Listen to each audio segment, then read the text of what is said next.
ഉമ്മയോട് മകൻ വഴക്കുണ്ടാക്കിയിട്ടല്ല, ഉമ്മാനെ കുറ്റപ്പെടുത്തിയിട്ടല്ല, ബാപ്പ വഴക്കു പറഞ്ഞിട്ടല്ല.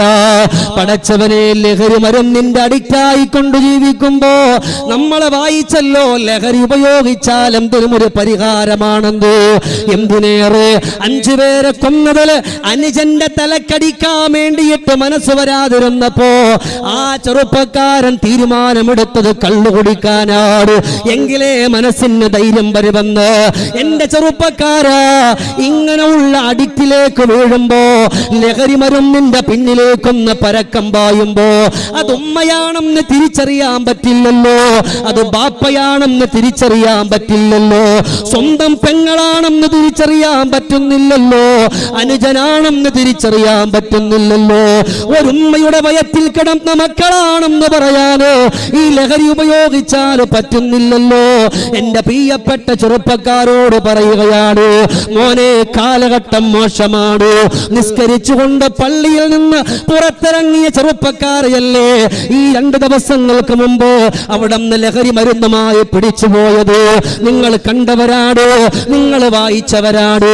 പള്ളിയിൽ നിന്ന് നിസ്കരിച്ചിട്ടിറങ്ങിയ തൊപ്പി വെച്ച 2 ചെറുപ്പക്കാർ, അല്ലാഹുവേ, കണ്ടപ്പോ ലജ്ജ തോന്നിപ്പോയി ചെറുപ്പക്കാരാ. അവിടെ നിന്ന് കൂട്ടുകാര് തന്നെ ഒറ്റ കൊടുത്തിട്ട് പറഞ്ഞു, അവരിപ്പോ പള്ളിയിൽ നിന്ന് പുറത്തിറങ്ങുന്നുണ്ട്, അവർ പള്ളിയിലും കച്ചവടം നടത്തുന്നുണ്ട്. റബ്ബേ, ഈ കാലഘട്ടം എങ്ങോട്ടാണ് കടന്നു പോകുന്നത്? എന്റെ പൊന്നുമോനെ, ഈ കാലഘട്ടം മോശമാണെന്ന് മനസ്സിലാക്കോ, അത് തെറ്റാണെന്ന് മനസ്സിലാക്കോ. സ്വന്തം ഉമ്മയെ, സ്വന്തം ബാപ്പയെ അവിടുന്ന് സ്നേഹിക്കാനും ബഹുമാനിക്കാനും പറ്റാത്ത ഒരു അഡിക്റ്റായ ജീവിതമാണെന്ന് മനസ്സിലാക്കൂ. എന്നിട്ട് റബ്ബിലേക്ക് അടുത്തോ. നിന്നെ തെറ്റിലേക്ക് വിളിക്കാൻ നിന്റെ കൂടെ ഉള്ള ചെറുപ്പക്കാര് വന്നേക്കാ. നിന്നെ പോലെ ആരോഗ്യമുള്ള, നിന്നെ പോലെ തന്റെ ഇടമുള്ള, നിന്നെ പോലെ മസിൽ പവറുള്ള, നിന്നെ പോലെ എന്തിനും നല്ല ചുറുചുറുക്കോട് കടന്നു പോകാൻ പറ്റുന്ന യുവാക്കൾ നിന്നെ വന്നിട്ട് വിളിച്ചേക്കാ. അപ്പോഴും നീ പറയണം, ചെറുപ്പക്കാരാ, ഇല്ല മോനെ, എന്റെ ബാപ്പ കണ്ടില്ലെങ്കിൽ എന്താ, എന്റെ ഉമ്മ കണ്ടില്ലെങ്കിൽ എന്താ, എന്റെ സഹോദരങ്ങൾ കണ്ടില്ലെങ്കിൽ എന്താ, ആരുടെയും കണ്ണ് മറക്കാൻ നമുക്ക്. ഉറക്കമില്ലാത്ത റബ്ബിന്റെ ഒളിക്യാമറയുണ്ട്. ആ ഒളിക്യാമറയെ വെട്ടിച്ചുകൊണ്ട് കടന്നു പോകാനോ നമ്മളെ കൊണ്ട് കഴിയില്ലല്ലോ പൊന്നുമോനെ എന്ന് പറഞ്ഞിട്ട് എന്റെ പൊന്നു ചെറുപ്പക്കാരെ, തെറ്റാണെന്ന് മനസ്സിലാക്കി അതിൽ നിന്ന് നീ വന്ന് ഒഴിഞ്ഞു പോയാലോ അല്ലാഹു നിനക്ക് തരുന്ന ഓഫർ അറിയോ?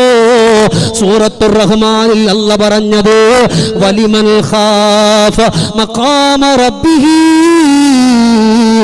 ജന്നത്താ. നിന്നെ പോലെയുള്ള കൂട്ടുകാര് തെറ്റിലേക്ക് നിന്നെ വിളിക്കുമ്പോ നീ പറയാ, ഇല്ലടാ, എന്റെ ഉമ്മ എന്നെ എത്ര പാടുപെട്ട് വളർത്തിയതെന്നറിയോ, എന്റെ ബാപ്പ എത്ര കഷ്ടപ്പെട്ടാണ് എന്നെ വളർത്തിയെന്നറിയോ. പ്രവാസ ലോകത്ത് പോയിട്ട് 16 കൊല്ലവും 17 കൊല്ലവും 18 കൊല്ലവും എന്റെ പ്രിയപ്പെട്ട ഉപ്പ എരിപൊരി കൊള്ളുന്ന വെയിലത്ത് കിടന്ന പാടുപെട്ടവരാണല്ലോ. അല്ലാഹുവേ, എത്ര റമളാനില് നോമ്പ് നോറ്റുകൊണ്ട് എന്റെ ഉപ്പ പാടുപെട്ടവരാണ്, അവര് സങ്കടം സഹിച്ചവരാണ്. അത് എന്നെ വളർത്താൻ വേണ്ടിയിട്ടാണ്. എന്നാൽ ലഹരി മരുന്നിന്റെ അഡിക്റ്റായിക്കൊണ്ട് ഞാനൊന്ന് കടന്നാല് ഒരു നിമിഷ നേരം മതിയല്ലോ എന്റെ ബാപ്പയത് ബാപ്പയല്ല എന്ന് ചിന്തിക്കാന്, എന്റെ ഉമ്മയല്ല എന്ന് ചിന്തിക്കാന്. അതുകൊണ്ട് ഞാനില്ലടാ എന്ന് പറഞ്ഞ തെറ്റിൽ നിന്ന് ഒഴിവായി കഴിഞ്ഞാൽ, വലിമൽ ഖാഫ മഖാമ റബ്ബിഹി ജന്നത്താ. അല്ലാഹു ഒരു സ്വർഗത്തിന് പകരം അല്ലാഹു നിനക്ക് 2 സ്വർഗം തരാമെന്ന് പറയാട്.